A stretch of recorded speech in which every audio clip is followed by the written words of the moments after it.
kalau sampai aku nggak masuk ke FSRD, ke jurusan Fakultas Seni Rupa dan Desain ITB, ya udah aku nggak akan mau kuliah sampai aku bisa masuk sana. Bukan hanya mendesain gaun atau baju saja, tapi bahkan batiknya juga didesain sendiri. Sampai pada kuliah batik itu aku D nilainya. Oh iya. Kok bisa? Kenapa D? Nggak suka. Orang awam yang nggak ngerti semua yang bermotif batik itu disebut kain batik, padahal bukan. Oke. Kegagalan bukan akhir dari segalanya, kesuksesan juga tidak selalu ada selamanya. Suka duka silih berganti, tapi kemauan dan keyakinan untuk terus melangkah itu yang harus dimiliki. Dan di Zero to Hero hari ini, special edisi Kartini sudah kami hadirkan sosok wanita yang luar biasa. Ini merupakan Kartini Modern Indonesia, Mbak Amanda Hartanto. Halo. Hai.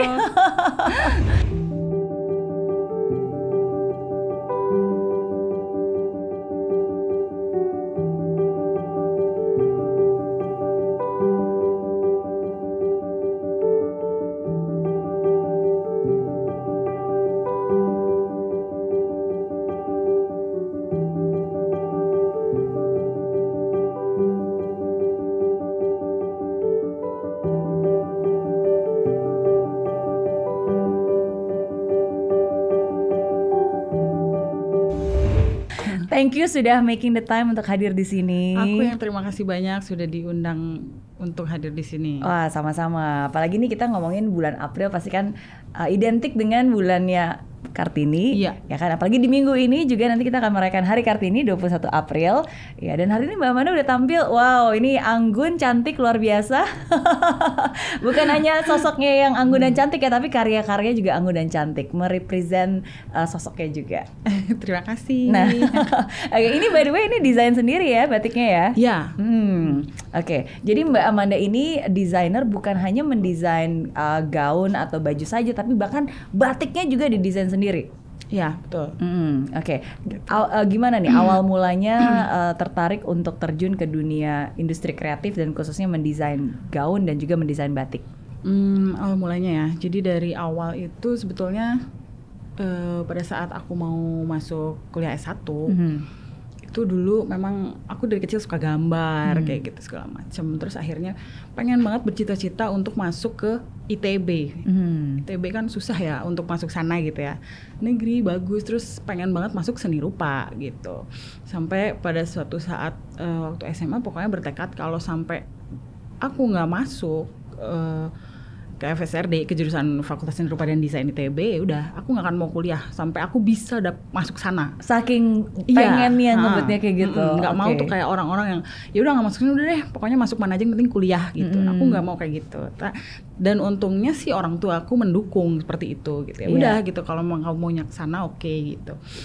Terus akhirnya tes, masuklah ke Kria ITB. Kria itu craft.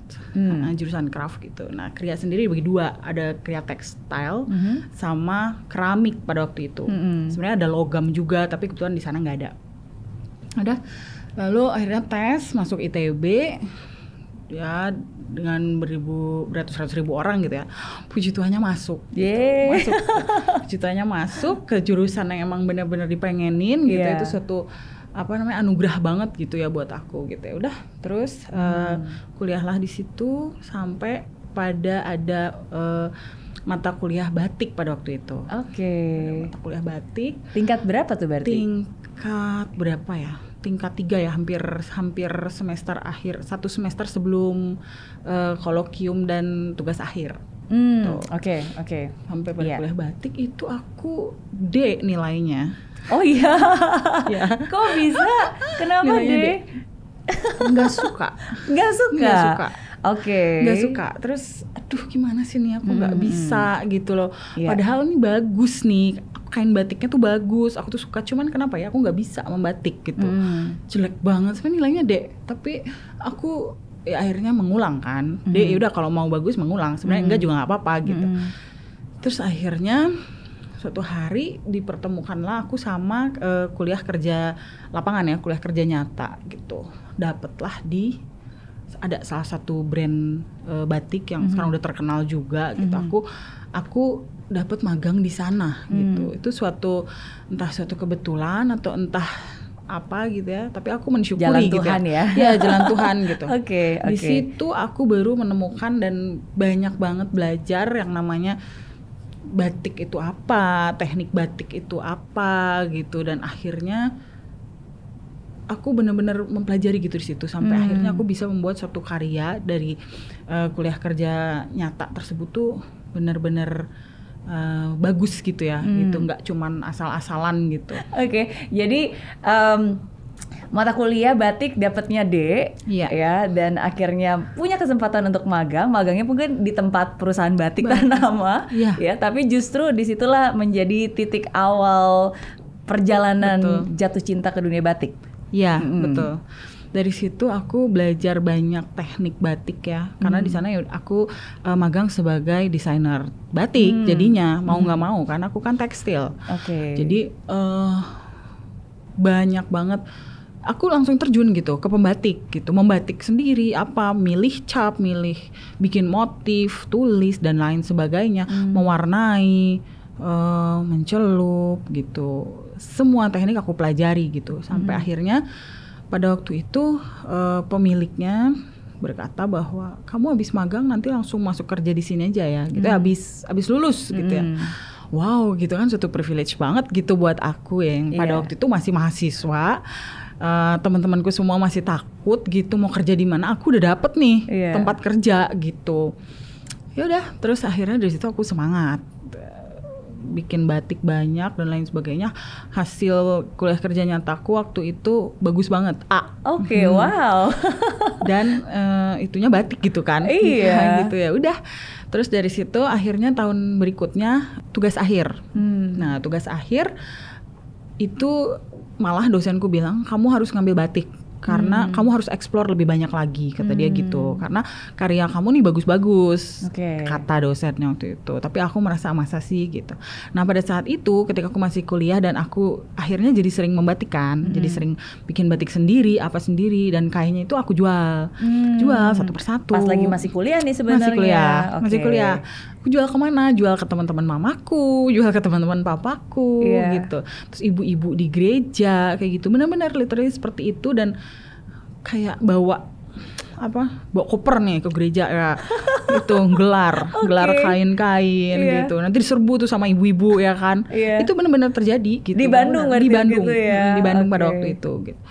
Di Bandung harganya tuh lumayan murah ya, untuk saat ini tuh murah banget gitu. Tapi dari hasil itu tuh aku bisa jajan sendiri, aku bisa buat bikin batik lagi gitu. Terus bisa seneng lah pokoknya. Dan ada kebanggaan tersendiri loh. Ini kan hasil karya dijual ternyata laku kan. Iya gitu, dan laku gitu. Kok banyak orang yang mau gitu. Batik aku ini benar-benar bagus atau apa, itu masih belum pede sih, nggak pede. Aku selalu nggak mau merasa puas gitu, harus selalu banyak belajar gitu.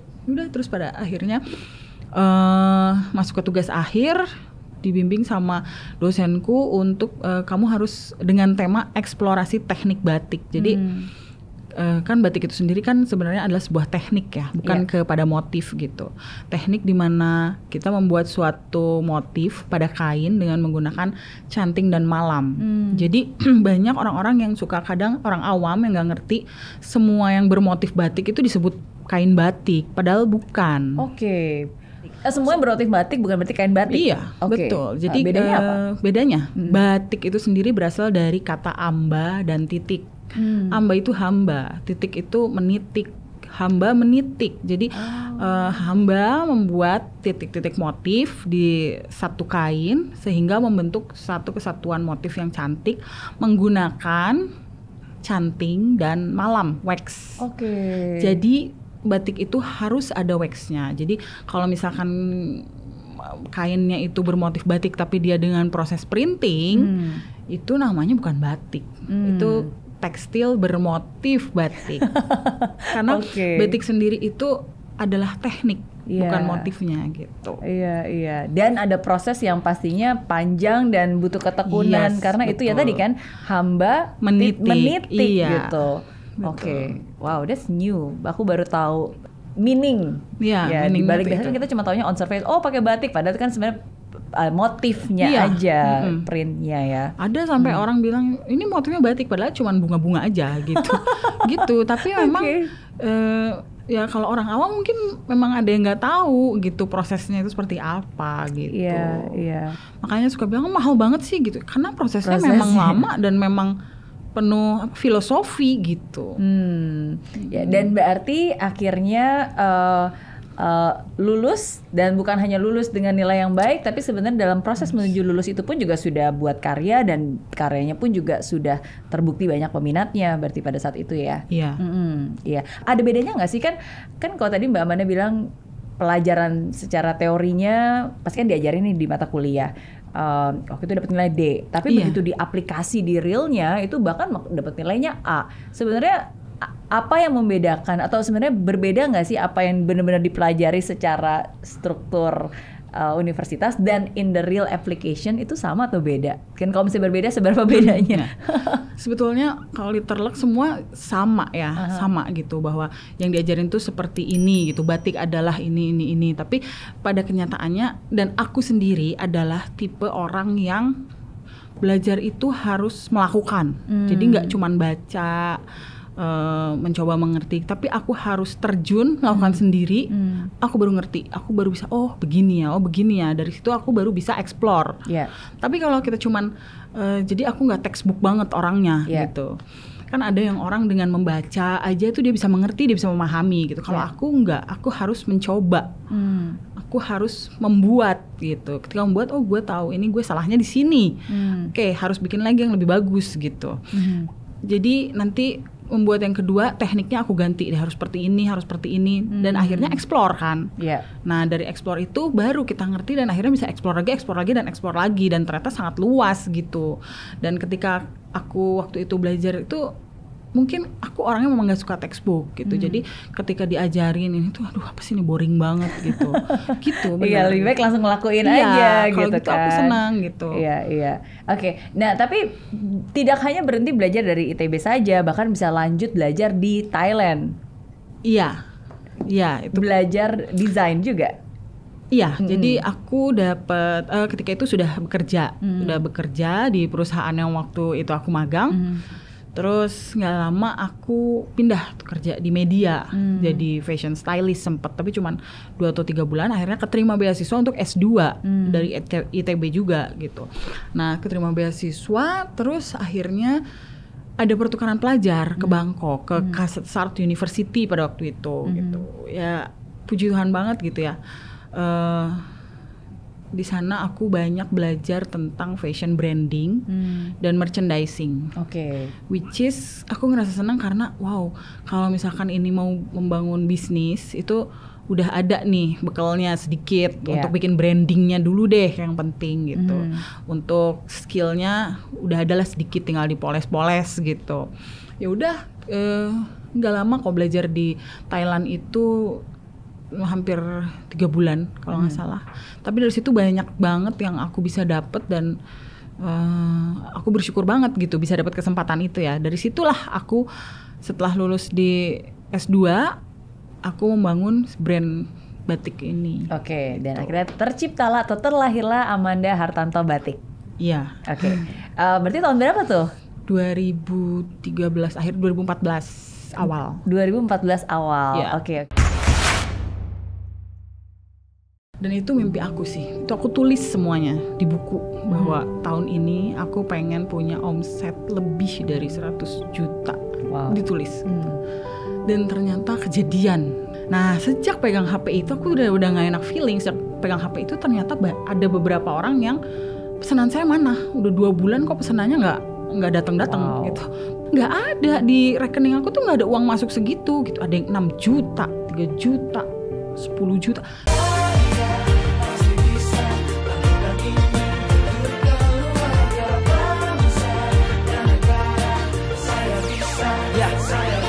Laksana bumi tanpa hujan, hidup tanpa tujuan, kering dan mati tanpa hijaunya tumbuhan. Demikian kalau mimpi tak kunjung terjadi.